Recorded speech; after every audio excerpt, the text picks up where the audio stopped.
Ayurvedic oil और capsule, अब दर्द भी घुटने टेकेगा। हरियाणा विधानसभा की कार्यवाही अनिश्चितकाल के लिए स्थगित। 3 दिन तक चली कार्यवाही भी हुई जमकर बहस। विधानसभा में पारित हुए कई अहम बिल।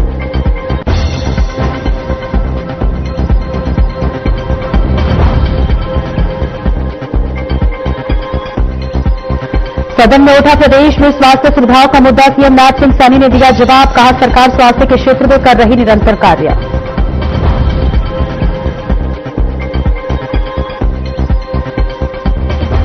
सिरसा में चौक से टकराई बेकाबू बाइक, दुर्घटनाग्रस्त 2 युवकों की मौत, एक युवक घायल। घने कोहरे के कारण हुआ हादसा।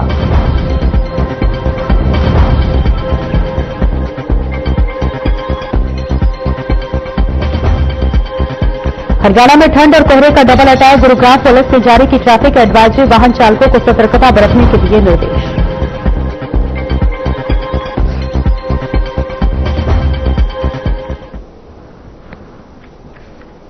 नमस्कार, मसला देख रहे हैं आप और मैं हूं आपके साथ सपना दीपक मदेशिया। हरियाणा में दुकानों और इसके साथ ही साथ शोरूमों और इसके साथ ही साथ आपको बता दें होटलें, दफ्तरों और छोटे बड़े व्यावसायिक प्रतिष्ठानों में काम करने वाले लाखों श्रमिकों के लिए अब कानून ज्यादा साफ, सरल और सुरक्षित हो गया है।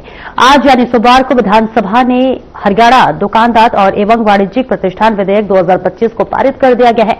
सरकार का दावा है कि ये कानून पहली बार श्रमिकों के अधिकार, आय और रोजगार की सुरक्षा को सीधे तौर पर मजबूत करता है। साथ ही छोटे दुकानदारों को अनावश्यक परेशानियों से राहत देता है। इस नए कानून का सबसे बड़ा फायदा यह है कि श्रमिकों को नियुक्ति पत्र और पहचान पत्र देना अनिवार्य कर दिया गया है और अब मालिक ये नहीं कह सकेगा कि तुम यहां काम ही नहीं करते थे। नियुक्ति पत्र मिलने से श्रमिक को नौकरी का लिखित सबूत मिलेगा, वेतन, काम का समय और जिम्मेदारी स्पष्ट होगी। सरकारी योजनाओं, बीमा और अन्य कल्याणकारी लाभ लेने में आसानी होगी। सरकार के मुताबिक इसमें असंगठित काम भी धीरे धीरे संगठित दायरे में आएगा। तो वहीं हरियाणा विधानसभा में चुनाव सुधार पर चर्चा के दौरान कांग्रेस ने कड़ा विरोध जताते हुए वॉकआउट किया। विपक्ष ने इसे असंवैधानिक बताते हुए स्पीकर के निर्णय पर सवाल उठाए। कांग्रेस नेताओं ने कहा कि चुनाव सुधार पर चर्चा का अधिकार केवल संसद और चुनाव आयोग का है। इस बीच आपको बता दें, जहां हरियाणा विधानसभा में विंटर सेशन के आखिरी दिन इलेक्टोरल रिफॉर्म चुनाव चर्चा पर भी दौरान खूब बवाल मचा।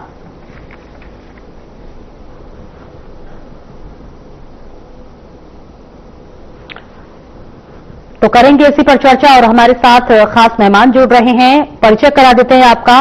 बीजेपी से प्रवक्ता रामराजेश शर्मा हमारे साथ जुड़ रहे हैं, स्वागत है सर आपका। कांग्रेस से प्रवक्ता सुरेंद्र वर्तिया हमारे साथ जुड़ रहे हैं, आपका भी सर बहुत बहुत स्वागत है। और इनेलो से प्रवक्ता कृष्ण कुटिल हमारे साथ जुड़ रहे हैं, आपका भी सर बहुत बहुत स्वागत है। सबसे पहले सुरेंद्र वर्तिया आपके पास आऊंगी।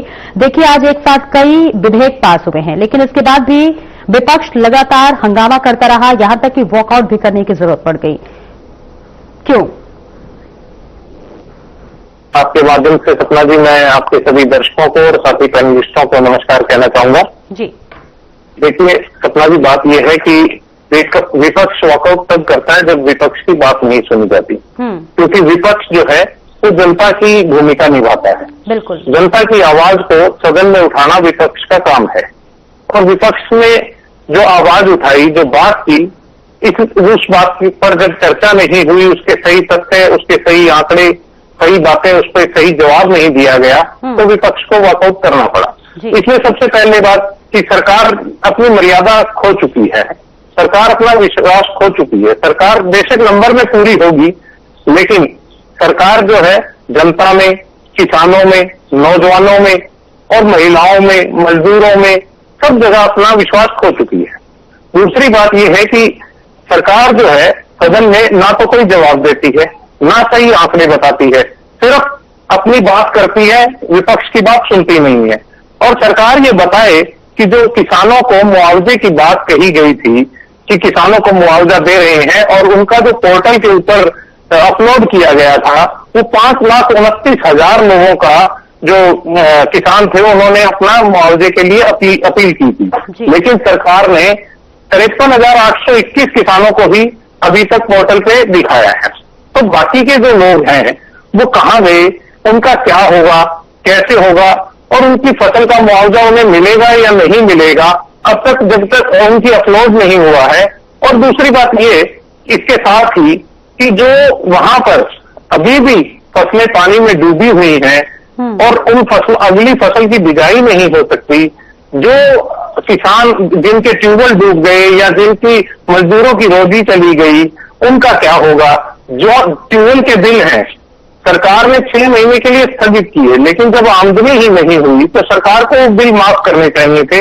इन सब बातों से सरकार अलग से चल रही है, जवाब नहीं दे रही है।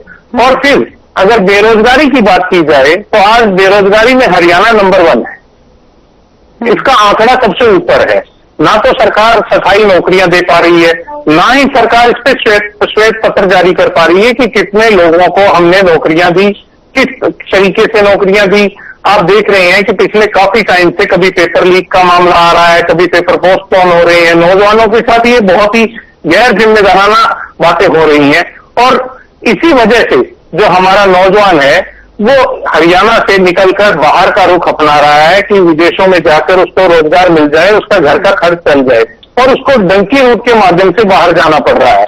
तो ये सब बातें देखते हुए जो नौजवान है वो बहुत परेशान है, उसके लिए कुछ भी नहीं बचा है।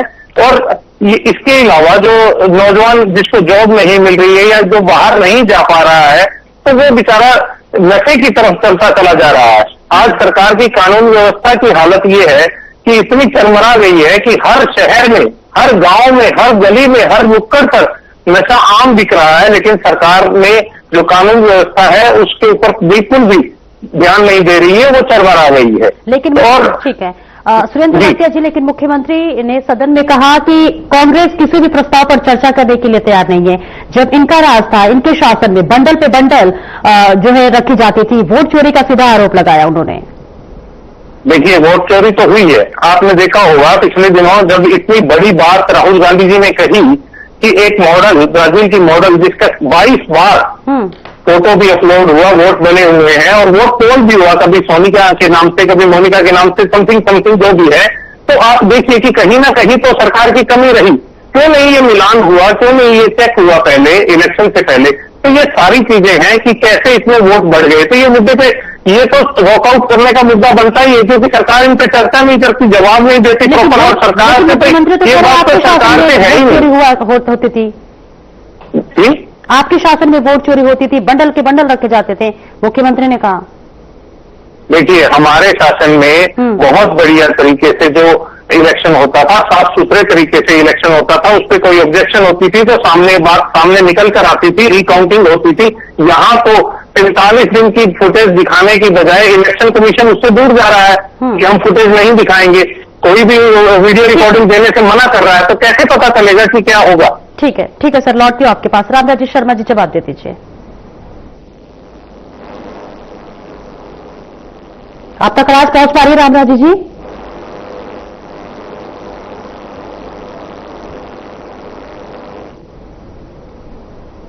तो कुछ तकनीकी समस्या है, ठीक करवाते हैं। उससे पहले कृष्ण कुटेल आपके पास आना चाहूंगी। देखिए, आज कई बड़े विधेयक पास हुए हैं, छोटे व्यापारियों को राहत मिली है। इसके साथ ही साथ अब जो उनकी परेशानियां थी, जो नियम थे, वो अब आसान कर दिए गए हैं। कितना जो है पक्ष में है इन्हें लोग? देखिए सपना जी, आज विधानसभा के अंदर हमारे सदन के नेता योगी चौटाला साहब जी ने जो बातें रखी है और उन्होंने जो है कि आईने को जो है कि वो स्पष्ट किया है।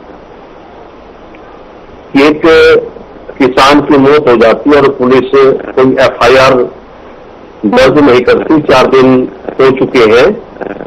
ये भी मामला चौधरी आदित्य देवलाल जी ने जो है सदन में उठाने का काम किया है। और भारतीय जनता पार्टी अनाप शनाप बिल लेकर के आती है, जिससे जनता का कोई किसी प्रकार का कोई फायदा नहीं है। यहाँ पर दुकान, होटल और शोरूम श्रमिकों को नियुक्ति पत्र के बारे में जो आज बिल भारतीय जनता पार्टी जो लेकर के आई है, ये सीधे तौर पर जो आज हरियाणा प्रदेश बेरोजगारी के मामले के अंदर जो कि नंबर 1 है, ये काउंट करके ये दिखाएंगे कि हमने इतने लोगों को जो कि रोजगार देने का काम किया है।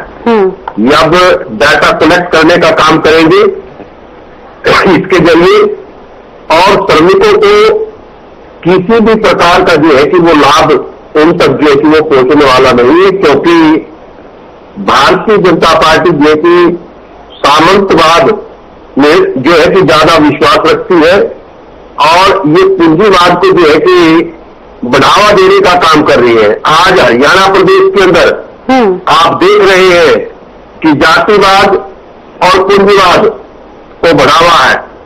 कहीं पर तो जो है ये आरक्षण के नाम पर दंगे कराने का काम करते। आपने देखा होगा कि बैकवर्ड कम्युनिटी और जाट कम्युनिटी के अंदर इन्होंने झगड़ा कराने का काम किया। और दूसरा जो है कहीं पर जो है किसी समाज को बांट करके लड़ाई लड़ाने का काम करते हैं। अब यहां पर देखिए, आज हरियाणा प्रदेश के अंदर कोई कानून नाम की चीज नहीं है, कानून व्यवस्था जो है कि बिगड़ी हुई है और नशे की चपेट के अंदर जो है कि हरियाणा बुरी तरह से जो है कि जकड़ा हुआ है। और इनकी वजह जो है ये दाएं बाएं बातें करके जो है ये जनता को गुमराह करने का जो है कि वो काम कर रहे हैं। और आज जनता चाहती है कि भारतीय जनता पार्टी को जो है कि हरियाणा प्रदेश से जो है कि उखाड़ फेंके, लेकिन यहां पर नाकामी कांग्रेस की भी है कि कांग्रेस ने पीछे मिली भगत के द्वारा जो है कि एक भारतीय जनता पार्टी की सरकार को जो है कि बनाने का काम किया है। जनता ने मन बनाया कि और वो स्पष्ट रूप से जो है कि आगे सामने भी आ गया। रोहित काजल जी ने भी कहा कि जनता का जो मन था वो कांग्रेस की सरकार का बनाने का था, लेकिन कहीं ना कहीं मिली भगत की वजह से जो है कि ये सरकार भारतीय जनता पार्टी की दोबारा से हरियाणा प्रदेश के अंदर जो है वो आई है। तो आज जनता दुखी है, चाहे किसानों की मुआवजे की बात हो, चाहे किसानों की एमएसपी की बात हो, लेकिन आज तक जो है कि एक भी किसान की जो कि एमएसपी के ऊपर इन्होंने फसल खरीदने का जो है कि वो काम नहीं किया है। दूसरा जो है मुआवजे के नाम पर जो कि झूठी रिपोर्ट देते हैं कि हमने इतने लाख लोगों को जो है किसानों को जो है कि हमने मुआवजा देने की जो है कि वो बात की है। ये सब टोटली जो है कि झूठी और खोखली बातें हैं। भारतीय जनता पार्टी गुमराह करने का काम करती है और आगे भी इसी प्रकार के हथकंडे जो है कि जनता के बीच में ये लेकर के आएंगे और जनता को भ्रमित करने का जो है कि ये काम करेंगे। शर्मा जी, इसका जवाब दे दीजिए। देखिए, इसे संवैधानिक बता रही है और देखिए जैसे कृष्ण कोटेल जी ने कहा कि बेरोजगारी में नंबर 1 है और जिन मुद्दों पर चर्चा होनी चाहिए उसमें उन मुद्दों पर चर्चा नहीं हो रही है। जवाब दे दीजिए। देखो, मैं आपको बताना चाहूंगा, ये किसानों की सरकार है, ये मजदूरों की सरकार है, ये व्यापारियों की सरकार है, ये सभी वर्गों की सरकार है और सभी वर्गों का आशीर्वाद हमारे साथ है। और इन्होंने हमारे ऊपर जातिवाद का आरोप लगाया, जबकि जातिवाद के जनक तो इनकी पार्टी है। इनसे पूछना, इनकी पार्टी ने ब्राह्मण समाज को कितने टिकटें दी और कितने मंत्री इन्होंने ब्राह्मण समाज के बनाए जब इनकी सरकार थी। जातिवाद के जनक तो ये हैं, ये अपना आरोप दूसरों के ऊपर गढ़ रहे हैं। और ये तो मैं आपको बता रहा हूँ, ये तो छत्तीस बरादरी की सरकार है, इसमें तो छत्तीस बरादरी की भागीदारी है। इन्होंने जाट समाज का जिक्र किया, जबकि हमारी सरकार में हमारे जो राष्ट्रीय महामंत्री हमारे प्रभारी हैं वो जाट समाज से हैं, डॉक्टर सतीश पूनिया जी, और राष्ट्रीय मंत्री हमारे ओपी धनखड़ जी वो जाट समाज से हैं, 2 कैबिनेट मंत्री जाट समाज से हैं, 2 एमपी राज्यसभा जाट समाज से हैं और एमपी लोकसभा जाट समाज से है। तो ये तो सभी वर्गों की सरकार है, इसमें तो सभी वर्गों की भागीदारी है। और ये अपने गिरफ्तार में पहले जाके और जो जिस तरह से इन्होंने लॉ एंड ऑर्डर के कायम में रहा, क्या ये मैम कांड को भूल के, क्या ये दुल्लिना कांड को भूल के, क्या ये कंडेला कांड को भूल गए? अरे छाल तो बोलने, छालने के बोला जिसको 70 छेद में भाई।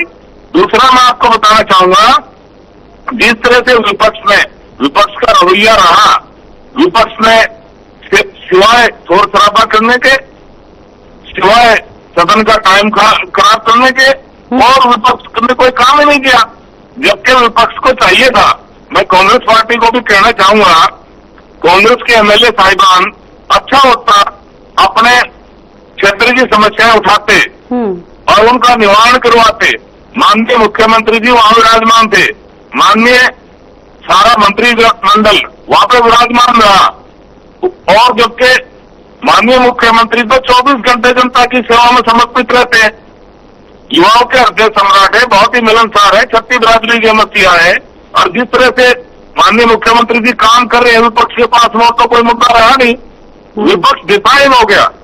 सिर्फ शोर शराबा करने के लिए जनता में क्या मुंह लेके जाए, जनता का ध्यान आकर्षित करने के लिए कभी अविश्वास प्रस्ताव ले आते, जबकि इनको ये पता है हमारी सरकार में 48 एमएलए तो भाजपा के हैं और 3 एमएलए निर्दलीय हमारे साथ है, 51 एमएलए का समर्थन हमारी सरकार के साथ है। तो अविश्वास लाना तो हंसी उड़ाने के बराबर है। सारा हरियाणा इनकी हंसी उड़ा रहा है। अरे अच्छा होता तो अपने क्षेत्र की समस्याओं का निवारण कराते, वहां मामले उठाते, माननीय मुख्यमंत्री थे वहां पे, सारा मंत्रिमंडल था, उनका समस्याओं का समाधान कराते। जबकि हमारी सरकार तो नशा मुक्त हरियाणा, भ्रष्टाचार मुक्त हरियाणा, अपराध मुक्त हरियाणा, इस एजेंडा पर काम कर रही है। हरियाणा एक, हरियाणवी एक, सबका साथ, सबका विश्वास, सबका विश्वास, इस पैटर्न पर हमारी सरकार काम कर रही है। समान विकास कार्य पूरे प्रदेश में हो रहे हैं, और जिस तरह से इंडस्ट्रियल ग्रोथ हो रहा है, प्रति व्यक्ति आय बढ़ रही है। ये किसानों की बात कर रहे हैं, इनको शर्म आनी चाहिए। किसानों में कितने बच्चों को इन्होंने नौकरियां दी, नौकरियां तो इन्होंने घोटाला करा। आप किसान का बेटा, मजदूर का बेटा, गरीब का बेटा, जिनकी 3-3 पीढ़ी खाली चली गई, को चपरासी में लगा था, आज मेरिट का आधार पर बिना खर्ची बिना पर्ची के क्लास 1 अच्छा लग रहा है। ये हमारी सरकार लगा रही है, डॉक्टर नाग सिंह सैनी की सरकार लगा रही है, ये छत्ती बिरादरी की सरकार है, ये किसानों की सरकार है, ये मजदूरों की सरकार है, ये शोषित समाज की सरकार है, ये वंचित समाज की सरकार है, ये सभी वर्गों की सरकार है। इस सरकार में सभी वर्गों की भागीदारी है, और जिस तरह से इनकी सरकार में हुआ तो जग जाहिर है, इसलिए जनता ने इनको नकार दिया। ये जनता द्वारा नकारे गए लोग हैं, होकलाट मूल जुलूल बातें करते हो तो इनके पास में कोई मुद्दा होता नहीं। आप इनसे पूछिए तो इनकी सरकार में कितने घोटाले हुए, और फिर भी उनको जरा भी शर्म नहीं आती, ऐसे आरोप लगाते हैं। अरे इतने बढ़िया मुख्यमंत्री हैं, कांग्रेस का एमएलए भी कहता है सेतिया, ये भाइयों में भगवान की सौगंध खा के कहता हूं, डॉक्टर नायब सिंह सैनी जैसा इतना बढ़िया मुख्यमंत्री ना तो हरियाणा में आया है ना होगा। तो ये फिर ऐसे उल्टी बातें क्यों करते हैं? इनको अपने गृहपाल में झांकना चाहिए। और ठीक है रामराज जी, आपके पास आती हूँ। सुरेंद्र वर्तिया जी जवाब दे दीजिए। और देखिए, आज मुख्यमंत्री ने भी कहा कि जो है विपक्ष आवाज नहीं सुन रहा है, किसी भी प्रस्ताव पर चर्चा करने की तैयार नहीं है, और शेरो अंदाज में भी उन्होंने कटाक्ष करते हुए कहा कि संविधान को आप कहते हैं कि खतरे में है, लेकिन आपके शासन में संविधान खतरे में था। जवाब दे दीजिए।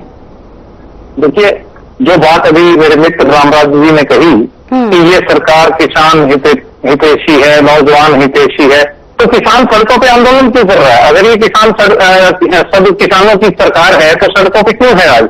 और जो नौजवानों की बात की अभी उन्होंने कि नौजवान हितैषी है, तो नौजवानों को ये बताएं कि आपने श्वेत पत्र क्यों नहीं जारी करते कि कितने नौजवानों को आपने स्थायी नौकरियां दी, और इनका जो अभी हरियाणा कौशल रोजगार योजना है उसके अंदर तो पारदर्शिता है ही नहीं। कोई मेरिट, उसके अंदर भी इतना बड़ा भ्रष्टाचार है कि मेरिट में नहीं हो रही है वहां पे भी भर्तियां, वहां पे भी जो इनके चहेते हैं उनको नौकरियां मिल रही हैं। और दूसरा, ये बता देना कि आंकड़ा क्या है, क्यों नहीं बताते हैं ये। और तीसरी बात इन्होंने कही कि नशा मुक्त हरियाणा, आप उसके सामने हैं कितने नौजवान, कितने माओ के लाल जिन्होंने अपनी जान खो दी, वो कैसे भरपाई करेगी ये सरकार? ये अब हमें कह रहे हैं शर्म तो इनको आनी चाहिए, इनको शर्म नहीं आती थी। ये अभी भी यूं कह रहे हैं कि प्रशासन बहुत अच्छे से काम कर रहा है, कानून व्यवस्था बहुत अच्छे से है। अगर कानून व्यवस्था अच्छे से है तो बताइए आप ना कि गली गली नुक्कड़ क्यों नशा बिक रहा है, ये बताएं इस बात से। और दूसरी बात कि मेरे मित्र ने कहा कि ये मिली भगत कहां से हो गई? अरे भाई, आप ए बी टीम आप हैं, आपसे अपना घर संभलता नहीं है। आप हमें कह रहे हैं, हमने तो हर मुद्दे को उठाया है, हम तो हर मुद्दे को लेकर सड़कों पर लड़ाई लड़ रहे हैं, और आप कहाँ हैं? कहीं दिखाई नहीं दे रहे हैं। आइए लड़के दिखाई ये इनके साथ ये जो वोट चोरी करके बनी हुई सरकार है, जिसमें जनता के अंदर, नौजवानों के अंदर, महिलाओं के अंदर, किसानों के अंदर अपना विश्वास खो दिया है। वो देखिए अपने गिरबान के अंदर झांके कि आज कितने, अभी जो जल भराव का मुद्दा है उससे कितने लोगों को ये दे रही है, कितने लोगों को इन्होंने मुआवजा दिया, 10% लोगों को भी नहीं, इन्होंने अभी तक पूरा पहुंचा भी नहीं है किसी के पास। फिर उसके ऊपर 3 साल के बाद सीईटी का एग्जाम होता है, 3 साल के बाद जो 3 साल तक नौजवान बच्चे हैं जिनकी ओवर एज हो गई है, उसके बारे में कुछ नहीं बताते हैं, कोई बात नहीं करते हैं। एसडीओ की भर्ती होती है, टोटल 154 पोस्टें होती है, जिसमें 78 लोगों को दूसरे प्रदेशों से भर्ती किया जाता है। ये क्या है, किस तरीके से? क्या हमारे प्रदेश में इंजीनियर नहीं है? क्या हमारे प्रदेश में पढ़े लिखे नौजवान नहीं है? क्या हमारे प्रदेश में डॉक्टर नहीं है? तो आज देखो आप, हर जगह सरकार कहीं और से, कभी गुजरात से, कभी कहीं से, दूसरी जगह से भर्तियां कर रही है, लेकिन हरियाणा के नौजवान के लिए सरकार के पास नौकरी नहीं है। ठीक है, कृष्ण कुटेल जी एक लास्ट कमेंट दे दीजिए। देखिए सपना जी, आज भारतीय जनता पार्टी के पास कोई किसी प्रकार का आंकड़ा नहीं है, ना बेरोजगारी पे इनका कोई श्वेत पत्र है कि हमने कितने लोगों को नौकरी देने का काम किया है। दूसरा, कितने स्कूल इन्होंने समायोजित किए हैं और कितने पुलिस विभाग के अंदर जो है कि पद स्वीकृत है, और 9 के 5 जो कि वर्षवार का डाटा है, कितनी हत्याएं, बलात्कार हुए, गैंगरेप, परण डकैती और महिलाओं के ऊपर, व्यापारी अनुसूचित जाति के लोगों के ऊपर आपराधिक मामले हुए हैं। दूसरा, ना ही इनके पास किसी भी प्रकार का जो है कि कोई डाटा नहीं है कि हमने कितने जो है कि लोगों को जो कि नौकरी देने का काम किया, उनके जो है कि कार्रवाई की है और उनको हमने रोजगार देने का काम किया है। कोई किसी प्रकार का इन लोगों के पास डाटा नहीं है और खाली बैठ करके ये बातें करते हैं जो मेन मुद्दे इस हरियाणा प्रदेश की है। ठीक है कृष्ण कुटेल जी, तो लगातार देखिए हरियाणा विधानसभा में विंटर सेशन के आखिरी दिन भी हंगामे का आसार नजर आया, तो वही विपक्ष वॉकआउट भी करता हुआ नजर आया। इसके साथ ही साथ अब कार्रवाई अनिश्चितकाल के लिए स्थगित कर दी गई। आप तीनों का इस चर्चा में जुड़ने के लिए बहुत बहुत शुक्रिया। मुझे दीजिए इजाजत, नमस्कार।